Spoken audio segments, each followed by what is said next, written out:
Hello, everyone, and welcome to our latest CBH Talks, the history and future of renewable energy in Canada. I'm Tabitha Fritz. I'm on the board of the Canadian Business History Association. And if you are not yet a member of the association, I would recommend that you consider joining because we have lots of benefits to offer our members, including things like this, our CBH Talks series that are available here live and in person, and you can watch our past talks on our YouTube channel as well. So I would like to introduce the moderator for today's talk. Andrew Watson is an associate professor in the Department of History at the University of Saskatchewan.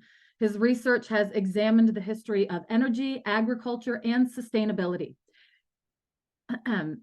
His first book, Making Muskoka, Tourism, Rural Identity, and Sustainability from 1870 to 1920, was published in 2022 by UBC Press. His current research projects include a history of Toronto's urban metabolism and the relationship between liberalism and coal energy in the making of modern Canada. Andrew, thank you so much for joining us today. Thank you very much, Tabitha, for the invitation to help organize this panel on renewable energy history and future in Canada. And thanks so much to Justin Fisher, who is a PhD candidate in the Department of History at the University of Saskatchewan, working on a PhD project examining renewable energy, alternative energy in Saskatchewan in 1970s and 1980s. And thanks so much to Petra Delata, who's associate professor in the Department of History at the University of Calgary, and whose research is examined history of coal in Germany and history of women and gender in energy history as well. So I'll give you a quick overview of what we're going to do for a format for this roundtable, and then I'll allow both Petra and Justin 5 minutes to sort of present where they come at this topic from, some of their background and the ideas that they're working with related to renewable energy Canadian history. And then I've got some questions to pose to the two of them.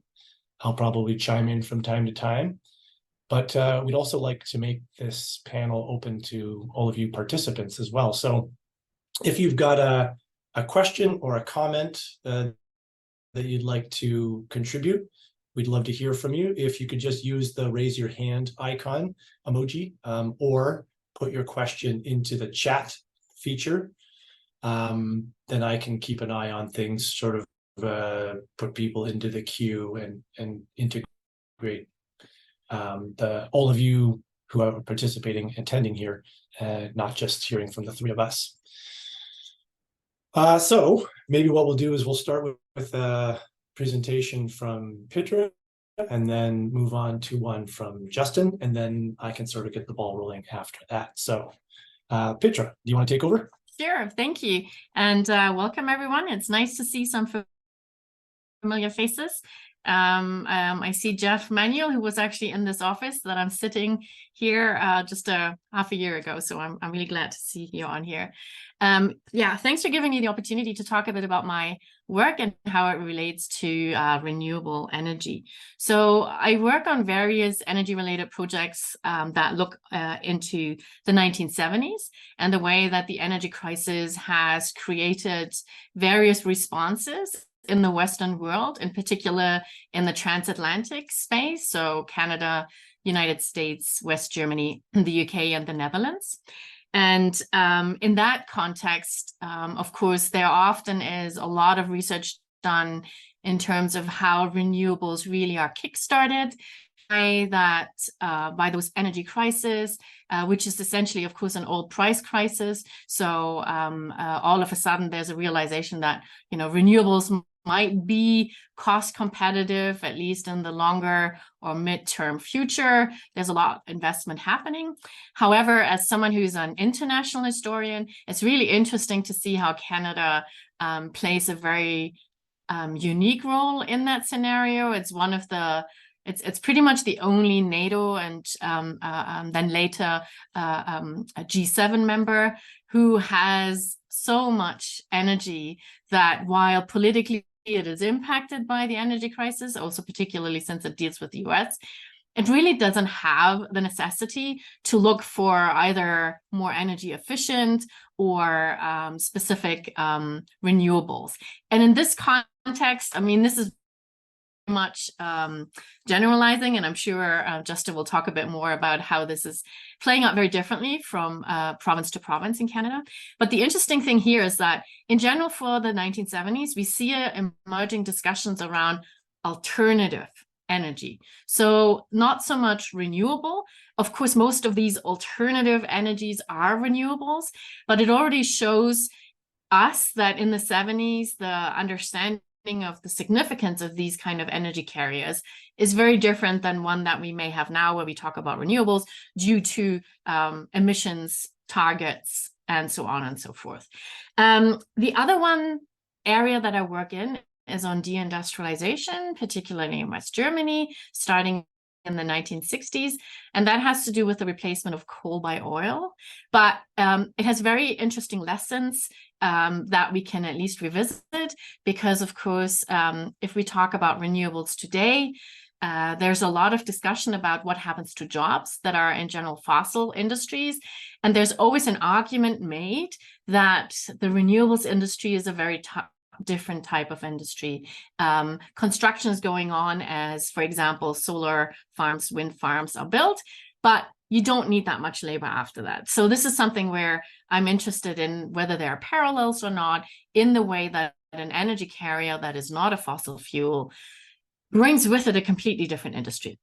And the third one, I do work on a project on Norman wells in the Satu region in the Northwest Territories. And I think this is another interesting angle because the way that in the 1970s and in the Western world, we start talking about alternative energies, renewable energies, that might not necessarily be the same in, say, an Indigenous discourse on specific energies that come from the land that may sustainably, although even there's a lot of critique around the concept of sustainability from Indigenous communities. So we see that historically, there are a lot of exciting topics that can be researched, but one of the things that I would like to say, and I know, and I hope we come back to this in the discussion, is that there's surprisingly little Canadian history on these alternatives or renewable energies, with the exception of hydropower. And I've always wondered why that is. Maybe it is that a lot of these renewables are very particularly technology specific, and a country like Canada, which grapples with its innovation policy, which grapples sometimes with scaling up and having a particular, group of scientists and engineers together, maybe that is part of the problem. And that is something that, in addition to a wealth in fossil fuels, has not led to similar developments as it has in Europe. And so that's what I would like to sort of start our discussion with. Thank you. That's wonderful, Peter. Thanks so much for that. And yeah, you've raised some great points, some issues to come back to. We'll certainly discuss some more of those.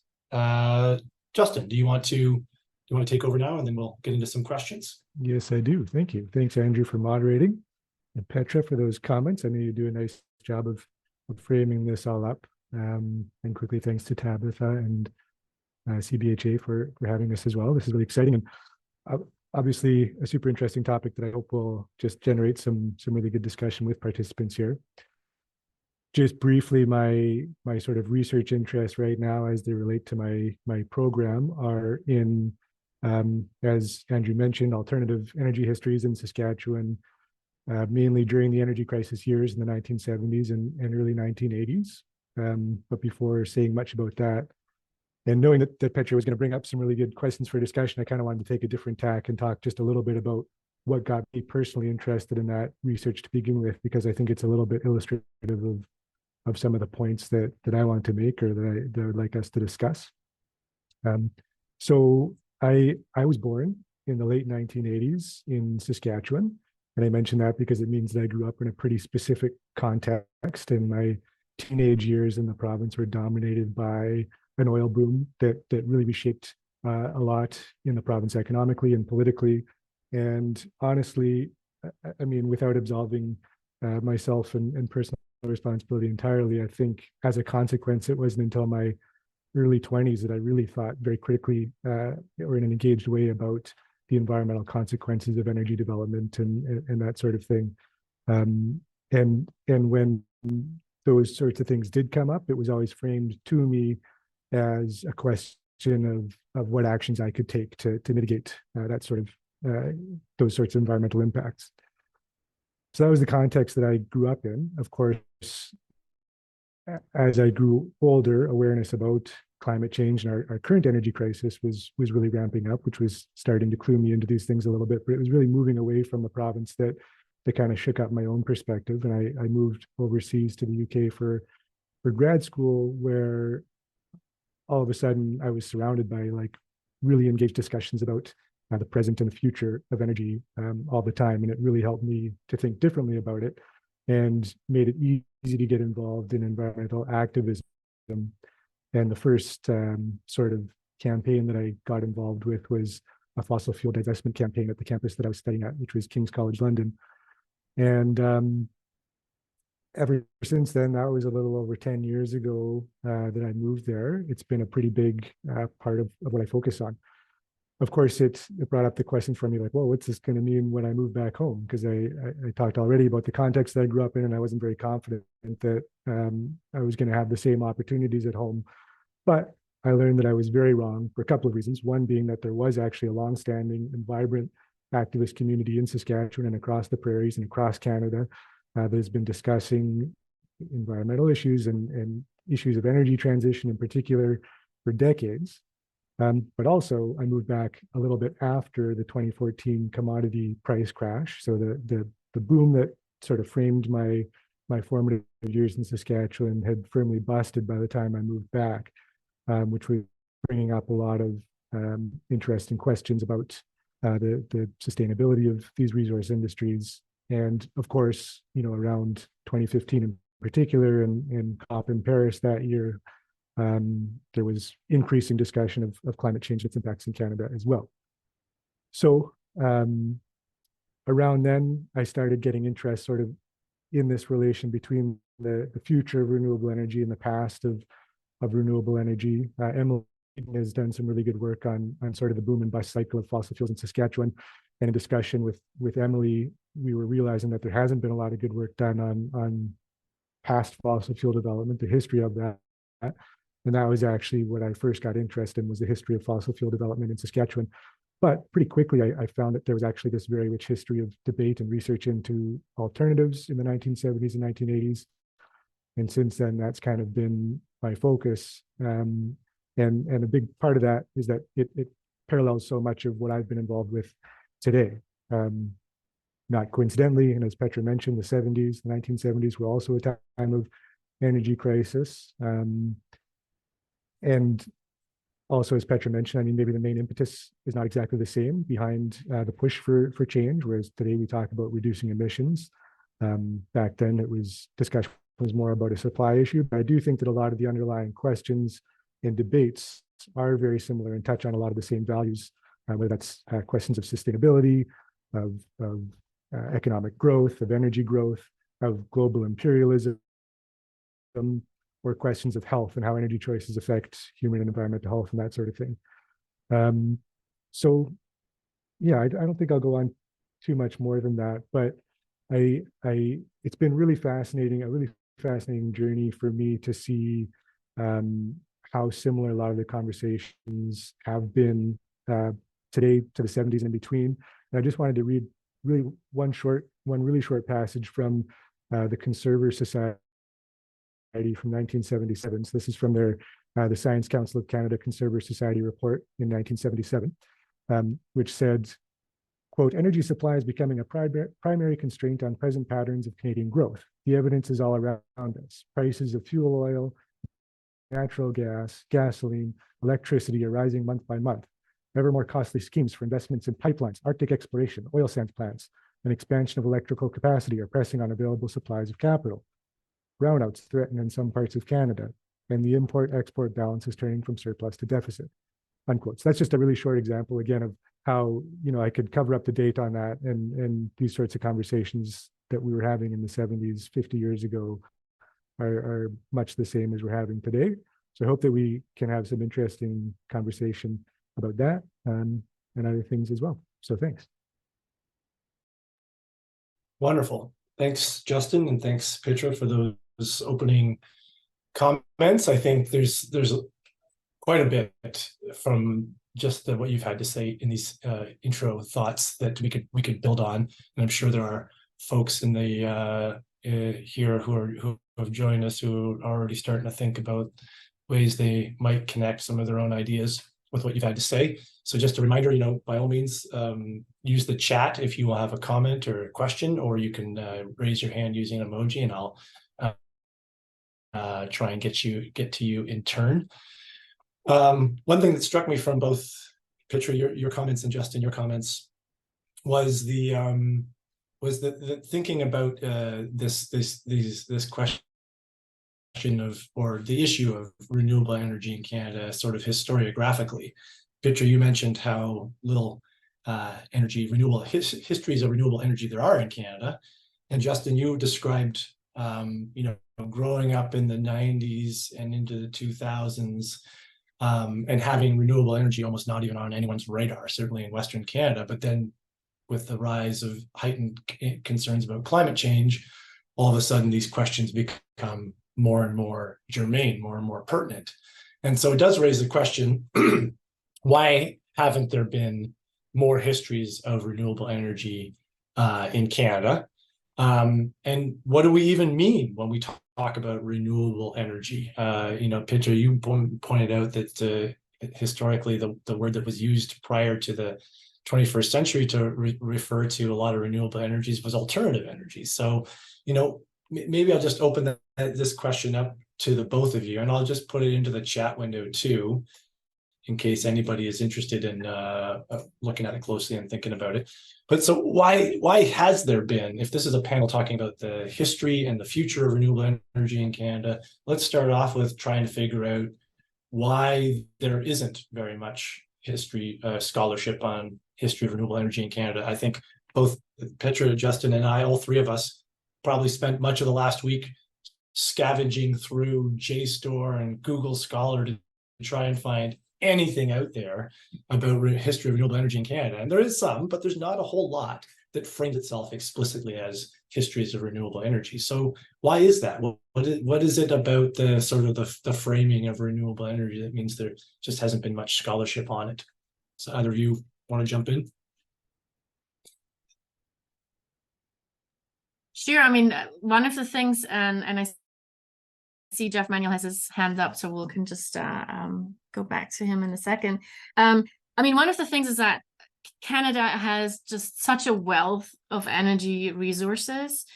They may be, of course, very regionally distributed and hence created very diverse energy mixes. But compared to other countries where we have richer histories of energy, and it's not just alternative, it's also, when you think about it, the petroleum history in Canada, for example, during the 70s, where a lot is happening. We have a lot of journalistic accounts, political science accounts, but we don't really have thorough historical accounts. And I think part of it is that you didn't have to necessarily worry as much as some of the other countries that we're very familiar with who have a rich historiography on that. So I'm thinking Denmark, Germany, all these countries who really struggled during that time. That might be, I do not know, it's so interesting to see when you have so much around you, maybe you consider it to be such an integral part and not something to write about, but that might just be one of the reasons. As I mentioned before, I do think in particular for any renewables that is not hydropower, because we should say there's a huge literature on hydropower in Canada, and a very, very developed historiography, including, latest work applying indigenous approaches. I'm thinking of Luby's work, for example, on that.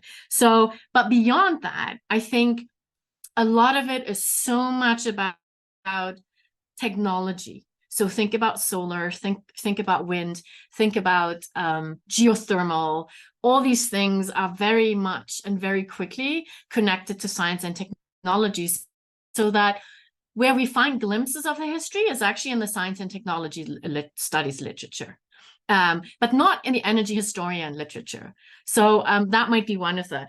A last point that I want to make, though, also is it's really fascinating to see how we move from, alternative to renewable, but we also have the whole discussion around clean and green, right? Like that, these renewables, and all of them, there never are, I mean, we know this here, most of us are historians, there never are just words. Behind it is a huge political discourse, right? Where we can see, and this is also at the heart, if anyone is interested, of the current hydrogen discussion between Canada and, for example, the EU, or Canada and Germany, where in the European context, there's much more discussion about green hydrogen. Very clear, generated from renewables through electrolysis, ideally actually from newly installed renewable power, so that electricity is not taken away from other deserving areas, while Canada is really focusing in on the idea of clean, because it cannot produce carbon neutral hydrogen at this stage. So there's a really fascinating discussion going on in this area. But, if we look down south, there's a lot more history that we can tap into of renewables in the US. So I still don't exactly know what the reason is, and I'll leave it to Justin, but also maybe to Jeff, who has actually written on biofuels in the United States and Brazil. Sure, Justin, do you want to jump in there, and then we can get to Sure. Jeff? Yes, yeah, we should get to that question and or comment. I mean, I think, yeah, the first person that had come to mind who I think has done some work on this is Henry Trim, who did a dissertation on sort of renewable energy work at the federal level, and some about the Science Council as well. But to Petra's point, I mean, a lot of that is focused on sort of the scientific, technical, engineering community, and their participation in that stuff. And otherwise, there isn't a whole lot. And one thing that I think about often is how we don't have a lot of histories of things that didn't happen, or these sort of like alternative histories. But I've sort of thought about my own work over the last couple of years, or debated with myself, like, is this a history of failure? Or what exactly is this a history of? If it's a history of things that didn't exactly take off, despite the energy around it at the time. So I think that's just something interesting to think through, because I think if we just think about it differently, instead of like what energy systems are dominant, and think about the histories of failures, or histories of debates around different energy choices, or the history of discourses around energy, then suddenly a whole bunch of different energy forms can enter the discussion, and particularly at these crisis points, like in the 1970s, when that sort of became a flashpoint. And one of the reasons I meant to say that I'm so interested in Saskatchewan, besides being from here, there are other reasons to be interested in Saskatchewan, is that it really is a good case study within Canada in terms of what Petra's talking about, of having all the energies available to it, from abundant fossil fuel resources to uranium to some of the best renewable energy potential on the continent, really, which has made it a particularly dynamic place for that. But also to this point about failure, we're talking about how there are actually a lot of histories of hydropower in Canada, but there aren't a lot of histories of hydropower in Saskatchewan, because that didn't really take off here in a big way. But it's a big part of the energy history of the province in the 70s, because there were very intense debates about that type of development, and in particular what it would mean for Indigenous communities in the north of the province, where most of those resources are located. A couple of years ago, Dan McFarlane and Andrea Olive did write an article on the environmental assessment around that project. But again, it's just an example of how the history of something that didn't happen can be really fascinating as well. So it's not really an answer, but just some things that I'm thinking through. Great, Justin. Yeah, thanks for that. I've put in links to Brittany Luby's book that Peter mentioned and Hank Trim's dissertation that Justin has mentioned. So a couple of hands up now. So Jeff, thanks for being patient. We'll get to you and then maybe Dimitri after your comment. There I am. Okay. Hey, thanks, Andrew. Good to see folks. I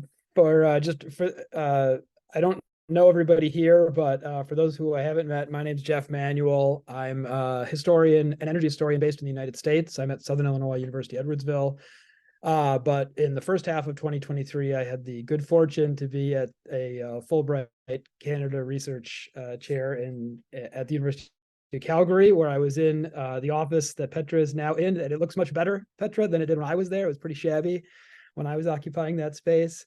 But anyways, nice to meet everyone. I guess two quick thoughts in response to these really interesting points. From my perspective, as someone who was trained in the US literature on this, I think that maybe characteristically, we're being a little, or you all are being a little modest about how advanced the Canadian historiography, in fact, is on some of these things. I know coming to that literature after being trained in the US, I've been really surprised. I was very pleasantly surprised to say that, like, sort of questions about energy and a diversity of fuels was pretty available, and I think more central to the historiography than anything I've really experienced in the US historiography. I mean, there's just, in my experience, is nothing close to like the Sandwell edited collection in the United States, which is obviously a bigger, more diverse historiography in all kinds of ways. I think especially as someone who's studied biofuels, some of the writing and thinking about, firewood energy and biomass types of energy in Canada is really good stuff. So, I mean, in some ways, maybe there is more there than we give credit for. But I think you're exactly right that when we think about the energy crisis era from the 70s on, it is maybe a little more thin. And I just reiterate the points that Justin and Petra had made. And it's very by sheer coincidence, because I'm finally getting back to some research because we're off all week for the American Thanksgiving holiday this week. I've been able to go back to some research I did in Calgary, looking at how especially women working as secretaries in Calgary's oil and gas industry were responding to some of these issues in the 70s. And really the two main themes that these women in the Desk and Derrick Club were talking about from like 75 to about 85 were trying to, in the face of the global oil crisis, we're trying to defend the oil industry. They're very concerned about, hey, people are going to start attacking the oil industry now, so we need to step up and sort of be advocates for petroleum globally. And all of the energy gets focused on critiques of Ottawa, of the energy policy coming out of Ottawa. So I feel like in some ways that maybe sucks a lot of the oxygen out of the room versus the European case or the American case, where there was more of maybe a reflection on being energy consumers. Have we consumed too much? Are we now at risk? Is there security vulnerability? I've just seen down to that level of the what's in the archives, little discussion of that, and instead a lot of that discussion about we have a lot of oil. How do we make sure we kind of defend that the benefits of that in this particular moment? And I'll stop there. Thanks. That's great, Jeff. There's a lot of really important comments in there for us to bear in mind. Thank you for reminding us about how robust our scholarship is in Canada.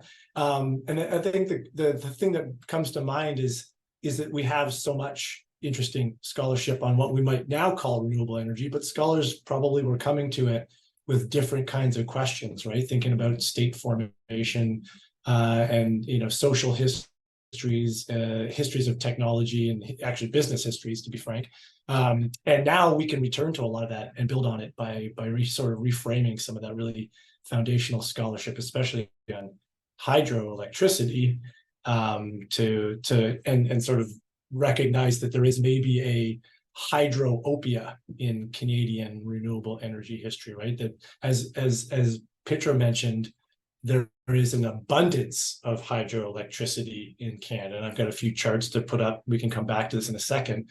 Or maybe I'll just do it now since I've already got off and we'll come, Dimitri will come to you in a second, I promise. But I just thought I'd show first off this chart, which I think is very similar to one that is in the book that Jeff, you mentioned, Ruth Sandmill's Powering Up Canada, which really shows that, like, for the vast majority of Canadian history, renewable energy basically just meant wood, right? Which is the brown part of this graph here. This is a share of total energy consumption in Canada by type of energy, and you can see that, like, what we might think of as renewable energies really doesn't take, or what we think of now in the 21st century as renewable energies, doesn't really take off until the turn of the 20th century, and most of this primary electricity graph is going to be hydroelectricity, and it's only until much later that it's like, wind and solar takes on. And these maps or charts from Our World in Data showing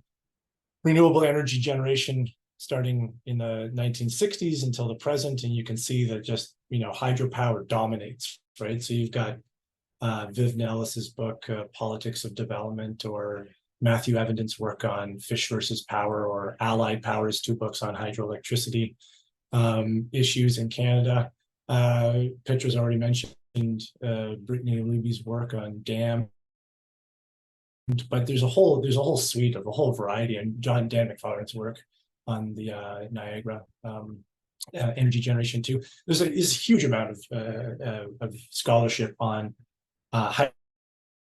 electric power in Canadian history, and probably that has a lot to do with the fact that there's just an overwhelming amount of Canadian electricity generated by hydroelectricity, right? You can see this even going back from very early on. You could see that things like solar and biomass are just very small by comparison.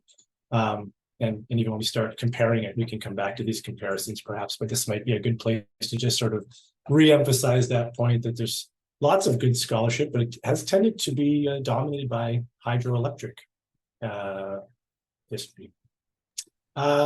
Dimitri. I can just quickly also Justin, say thanks to Jeff. I'm glad I was able to leave it to somebody who's not currently in Western Canada to bring up Western alienation, because I do think it's a not unimportant part of the conversation. But so thank you for that. That made me laugh. Which made everybody laugh. I'm holding my well-thumbed copy of Samuel's book, which I love that chart, and I use that chart, Andrew, all the time. And there's such a good version of it in this book, the color version of it. It's so great. I think my question is more about questions of inevitability. As historians, we're often asked to talk about how we frame the past to think about the future and make our predictions. And I get this all the time because I do automotive, where it's always these questions about EVs and what's going to happen, how is it going to work, when's it going to happen, who's going to, and so I want to flip this onto you guys as energy historians about these questions about not just the technology side of things or the resource side of things, but the policy side of things in terms of, where are we at, what you see, and how this is going to unfold and how it's going to unfold. Because and the reason I ask this question is because people always ask me about, EVs. We're in this transition with energy, and the two are so closely tied. What's the point of having an EV if you're just going to get a coal-fired generating station and produce your electricity, whatever the case may be. And I always say to them, look, guys, we're going to figure this out, and we'll figure out the grid too. So help me be able to answer that going forward. Is it true? Is it a question of policy as opposed to resource and technology? Is this a transition that is going to happen? As historians, how do you see this? And I know it's I'm loath to ask you the crystal ball question, but I get it all the time. So I'm asking you guys, give me the crystal ball on renewables going forward, so I can answer these questions about the EVs, which is a small part, but oftentimes the most visible part of the value chain that you guys are talking about. Sorry for a long-winded question, and I hope that makes sense. Petra or Justin, do either of you have anything you'd like to say about policy issues? Maybe if I can start, and this also comes from, I've been looking at both the history and the presence of Canada-Germany energy relations since the 1970s, and just completed a study on hydrogen and the Hydrogen Alliance and energy partnership. And it's really obvious when you look at that it's actually a combination of all the things that you mentioned, Dimitri. I know this is also the typical historian's answer, right? But if you think about it, so you have a very large country that has is energy rich, but very different in the different jurisdictions. And so historically, particular preferences, but also identities that are stuck to certain energy, spaces have emerged. And that's something that we also know from West Germany, the coal mining region. It's not just the coal miners, it's a lot of people that around it identify with it. I would argue we have the same here in Alberta. But you could even go as far and talk about geography and topography, right? Building pipelines when you have Canadian Shield and the Rockies in a kind of as major obstacles helps us explain, together with other reasons, where does capital come from in a very capital intensive oil and gas industry. So there are reasons why we always had, not always institutionalized, but a very integrated North American energy market, whether it's about electricity exports. And if you think about Quebec and also Ontario, massive exports, and all the exports exclusively to the United States. If you think about, 95% of the 70% or whatever that is at the moment that Alberta exports goes to the United States. So there are various, historical, policy, but also economic reasons, as you know best, right? Some of these industries really do need a lot of capital, and that is not necessarily generated. So that for me would be one of these explanations, why we have some incumbent industries that will be really, really difficult to go. And this is sometimes where the Europeans don't always understand, right? In that hydrogen discussion at the moment, they look at a map of Canada and they see, oh my God, the solar that you could harvest in Alberta. Why is there, why are they not leaders in that? And why are they not leaders in green hydrogen? So I think there's a lot more to that story. We have locked in technologies. That's another, there's certain pathways that have been chosen in the past that really make it sort of difficult to replace incumbent industries. And this is not to say that we have massive wind farms in Alberta, but I don't think that there's a political will for, identity, social reasons to change that particularly quickly. For me, and that's my last point, and I'm sorry for a very long answer here, I do think that the emerging global hydrogen market will really create a number of pressures on the Canadian system, and where certain jurisdictions will have to make the decision whether they will participate in it or not. The nice thing about the hydrogen market now is that there's so many different pathways, right? It could be hydrogen, it could be the derivatives, ammonia, whatever, that it isn't like a one, fits all type of economy. So unlike our hypes in the 70s and 80s around hydrogen, there could be something else happening. And through the back door, if you will, bring in renewables. Because we know most certification that will be done in the EU will insist on renewables in that. So unless Canada doesn't want to trade with, and then also the question is, what will be the overall global certification look like? I can see how in the future it will be different than what it was in the past. But that has to do with one big thing, and that's climate change has entered the way that energy security and climate are now determining some of those international politics, which are important for Canada, who, as a rules-based middle power interested in participating in energy governance.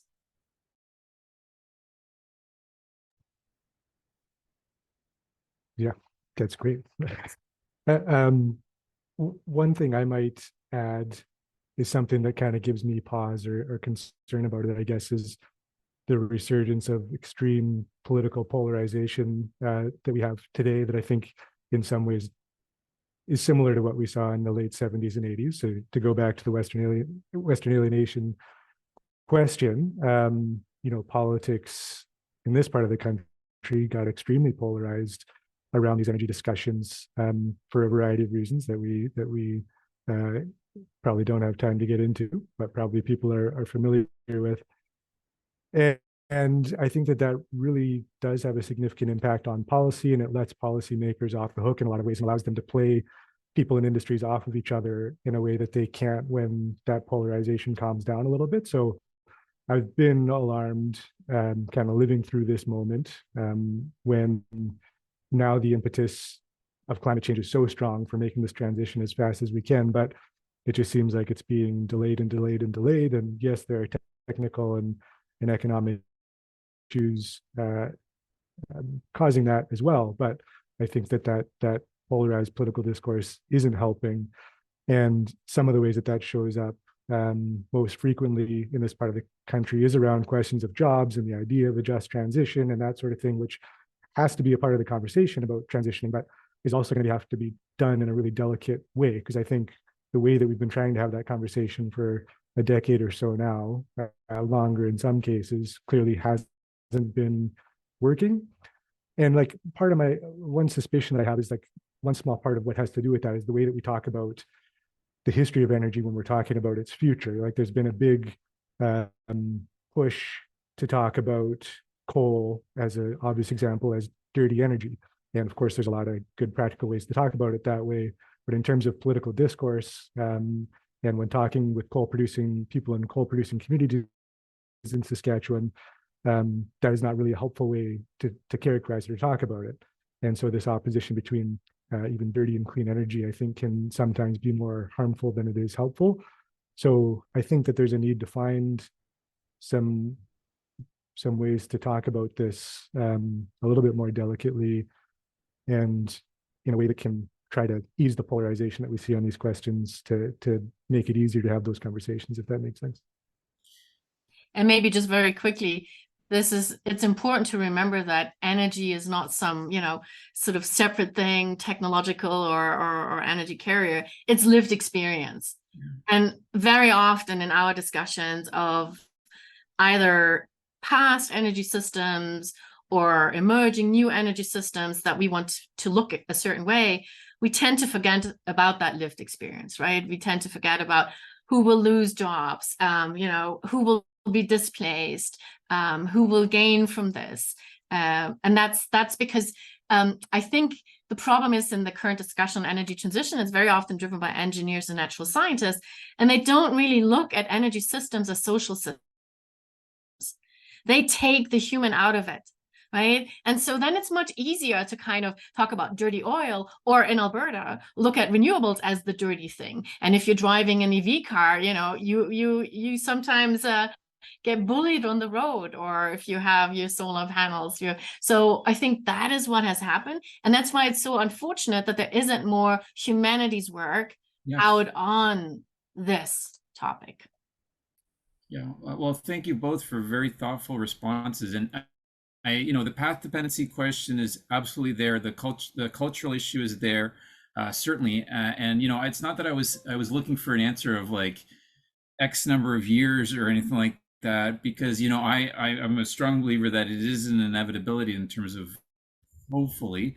But your nuanced responses really are helpful, because that's what you face in the EV world too, and that's happening in a real-time way that is very visible. And you see the same kind of reluctance, resistance, et cetera, that are coming from a lot of those same sources of where they're being generated from. So those are great responses, and I really appreciate both of your thoughts on that. Yeah, one thing I might contribute to this too is just thinking about what kind of policies made it possible to get hydroelectric development in place, right? These were not scales of projects that were possible without significant government involvement. If you think about the provinces that have done the most with hydroelectric development, right? Quebec, Ontario, British Columbia, these are all provinces where really substantial government intervention was required at the policy level to put these things in place. And really what made that viable was those with political, economic, social power in each of those societies had to get on board with these policy choices, right? So what does it take these days in order to get people with a lot of power, social power, political power in Canada to get behind some of these policies that are needed? It's not like the policies themselves are perhaps difficult to come up with. A lot of them, I think, have already been floated over the last 10 years in Canada and other places that you can draw from to look at interesting models.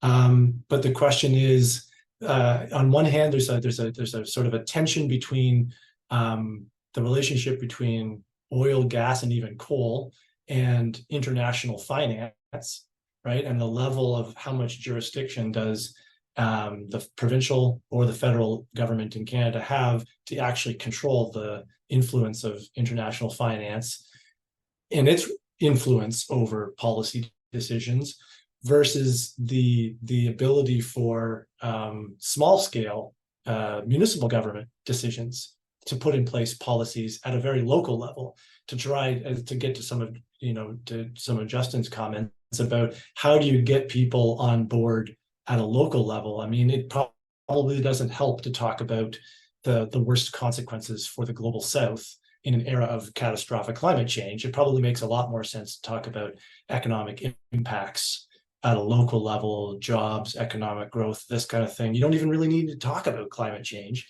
in order to develop policy, perhaps at a local level. And then at a higher level, how do you navigate the issues of like international finance and how vastly the finance issue has become disconnected from any kind of nation state control? I think these are two very different levels of scale problem, but looking at the past might help a little bit to answer some of those questions.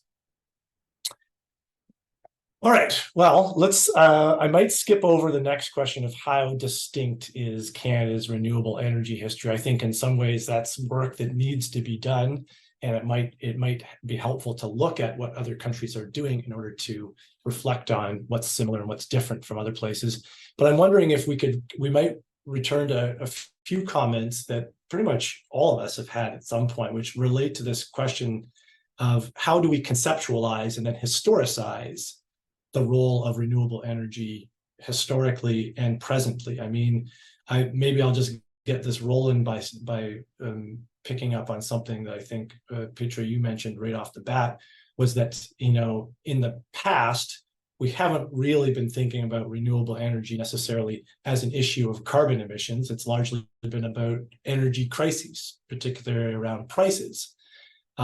So when we historicize renewable energy as historians, how can we reconcile the ways in which renewable energy has been grappled with in the 1970s and 80s and compare that to some of the issues during the 21st century, and how different, I think, and how important it is to recognize the contextual difference of those debates.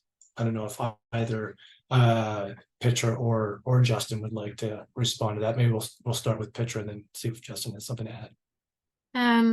Yeah, and I mean, this is where it's really interesting to think about how time and history plays out here.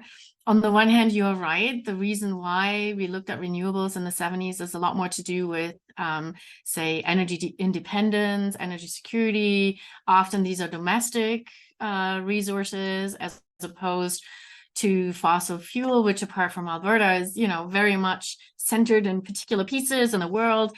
And, our specialists will always tell us very often these are very sort of unstable areas of the world. So that's kind of where that discussion comes from.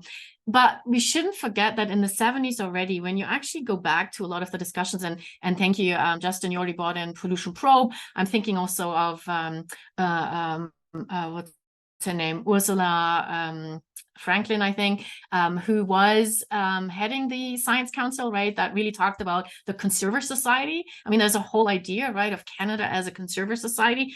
And it's really difficult to, easy to forget that a lot of the discussion revolves around the concept of conservation in the 70s. And it's a really interesting concept and so unique to Canada because it brings in both this idea of conserving fossil fuel sources, but at the same time, sort of a demand side, approach to it. So one of the things that I feel there is a difference, even though you're right, Justin, we have the very same kind of narratives around this, but I think the conceptualization of what is at the heart of the crisis is a very different one than today. And one of the reasons is, of course, because climate change really, and also to the detriment, though, to other ecological issues. So now climate change is all about clean, right? Like, what's the carbon emission footprint? Forgetting that maybe a clean energy source like hydropower or nuclear have massive environmental impacts. But of course, they're not encapsulated in the idea of the clean, the low carbon, something like that. But for me, and this is the biggest historical point, the 70s cannot, they cannot be repeated, because what happens in the 80s is that you have that massive political, ideological backlash, which we still see in the mentality of people. And also, even the concept of sustainable development almost takes away, all the initiative, all the excitement of the 1970s, where we discuss even zero growth, do we even need all the things that we have here? Canada, the world is a high energy society in the 70s, but Canada even more so. Canada and the US are way up there when it comes to per capita energy consumption. You can argue it's the cold and the climate, but there's a lot more to it, right? And so, unfortunately, by introducing the concept of sustainable development, you kind of, you calm down everyone, pretending that you can have it all. And so for me, and I'm sure you share this, Justin, it's so exciting to study the 70s, but it's also utterly depressing, because you know that this very open, there's a lot in flux, like things are a lot more possible than they're now, even though they might be very similar discussions. And I think that's because in the 80s, we completely silenced that very radical, very innovative discussions around what could our society look like with a completely different type of energy system. And so this is how, for me, time plays out. Really, this idea of, it's different historical contingencies in the 70s and the 80s and now, even though we recognize a lot of the discussions, whether it's zero growth or any of these things. So that's how I would see it play. Yeah, thanks for that. I absolutely do share that. And I often comment to friends, particularly in kind of the climate justice space and movement, that I can never really decide if this history is depressing or inspiring, because I think it is both at the same time. I find it really inspiring that people had a lot of innovative ideas at the time. They knew what the problems were and how to address it. And as a consequence, we've known ever since, and people have been advocating for it all along. But obviously, it's quite distressing and depressing that we are where we are in 2023. The only thing I wanted to throw in or add is I also totally agree that sort of the overall crux of it is quite different. But one way that I've been trying to think about it in reading these debates in Saskatchewan from the 70s is, again, kind of more about those underlying values. And one example that I think is illustrative and might be helpful moving forward is the idea of health and how our energy choices impact human and environmental health, and how it makes the intersection of those two things more obvious for people. And in Saskatchewan, a really big part of that was the debate over uranium development in the 70s. A lot of the opposition to uranium development was around perceived health impacts, both on a very small scale in terms of the local communities that would be working with that energy commodity. So again, mostly Northern Indigenous that would be engaged in that mining process, and what impacts that might have on human bodies, on fish resources, on trapping and that sort of thing. But also on the really macro scale, ultimately this is going to contribute to nuclear proliferation and nuclear Armageddon, and nuclear weapons are the biggest health threat to people in the world. That's often how the debate was framed then as well. And I think that there's been some push in the last decade to reframe climate change more as a health issue. Obviously, there are organizations in Canada like the Canadian Association of Physicians for the Environment that are explicitly trying to reframe the debate around that. But I guess just what I'm thinking is that for decades, people have been, sometimes without explicitly saying so, thinking about these energy questions as questions about their health and the health of the environment and how those things interact. And I think that we could use more explicit conversation of that to connect those areas, I suppose. That's great. And I think this maybe brings us to an interesting place to pose the final question here, which maybe starts to bring us back to a few things that you've both talked about, but maybe others have some ideas as well. But so what is it like? So developments in the past, or developments even in the last 10 or 15 years, that have caused Canadians to change their attitudes to renewable energy. What was it? Was it simply just that, that oil all of a sudden became really expensive, or that people were worried that their access to it would be curtailed? Is it very simplistic to look back at the 70s and say that people's attitudes about relying on oil changed for just very basic things like prices? And similarly today, is it safe to say that the attitude change about renewable energy can be reduced to just climate change issues? Or again, it's complicated. So how can we think about these moments when Canadians have historically changed their attitude about energy sources, or renewable energy in particular? I don't know, maybe Justin, do you want to start with this one? Sure. Just briefly, I just kind of come back to this idea of crisis. I think that that's just a useful overarching framework that I'm still thinking through, but it really ties different areas together for me in a useful way, that I think even if the sort of reasons behind the crisis were different, I think in the 70s and today, people were living through these moments of crisis, and it's in those moments that the consequences of the choices that we make as a society become particularly clear to people. It becomes clear that we are making choices about our energy systems, and that those have impacts for ourselves and for people beyond ourselves as well. And it also inspires people to have a say in those decisions in a way that they don't. Like, I think often when you're not living through a moment of crisis, energy is something that is quite abstract. It's not something that is going to be top of mind for most people. But in the 70s, when you have this huge price issue that is immediately impacting people's lives, and today when you have the growing visibility of climate impacts even in Canada impacting people's lives, again, that crisis becomes clear, and suddenly people want to have more of a say in the energy decisions that we're making. Obviously, people love to debate what those choices should be, and there are a lot of different ideas about that. But to me, I think those moments of crisis are when ideas shift and become more apparent. So I don't know, maybe that's a simple way of thinking about it too, but it has been useful for me to think about.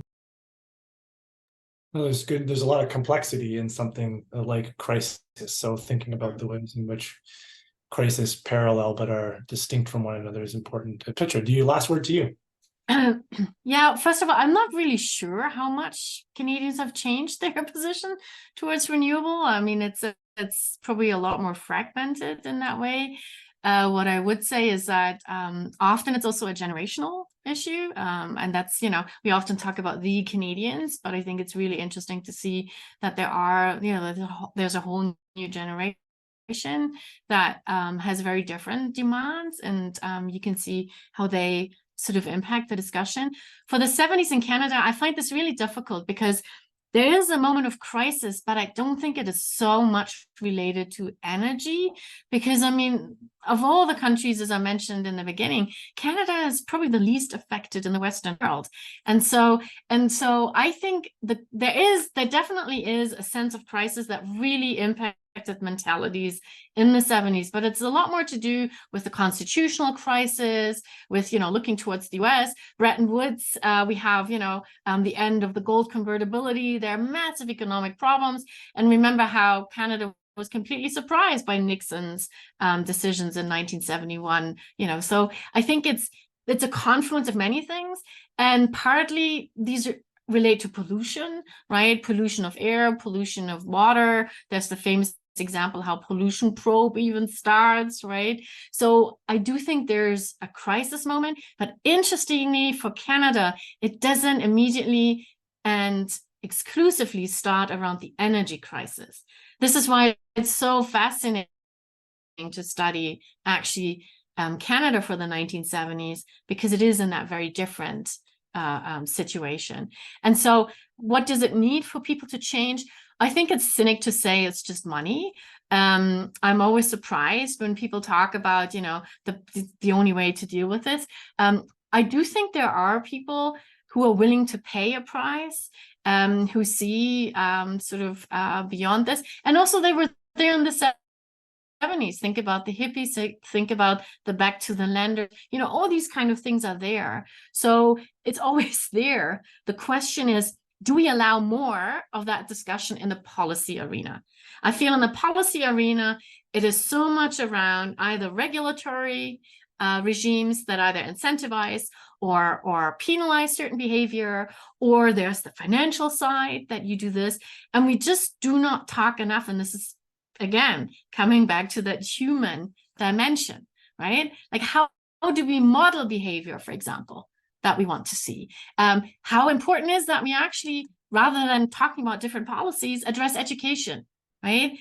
This is where you can still form people, shape people in the way that they think about energy, for example. So I think in the current policy discussion, we are always relying on the usual type of stakeholders and not bring in some very different approaches, you know, how we live, how we learn, how we relate to each other, all based on specific energy systems. And that's kind of, I think, where I hope to see some more change. That's wonderful. Two fantastic ways to sort of bring this discussion to an end. I mean, I'll leave it a quick check to see if there are any last thoughts from folks in the participants here. But I think it's safe to say that there is the need for a lot more historical research into renewable energy in Canada. Right now, Justin's he's the only boxer in the ring. But there's lots more room for this. And I think it obviously, for all the reasons that we've chatted about here, it behoves us to, as historians, to spend a lot more time thinking about what kinds of not just lessons, but what kind of context can we bring in to the conversations that are happening about renewable energy in Canada, because clearly there's still a lot of tension over what trajectory Canada is going to take in the next 10 years. But there's like an appetite, or perhaps even a desperation, for finding ways to have conversations between people with very different ways of thinking about how to move forward. Anyway, thanks very much, Petra and Justin, for all of your great insights, and thanks to everyone for attending, and Tabitha and Dimitri for inviting us to be part of this. This is great. Thanks so much.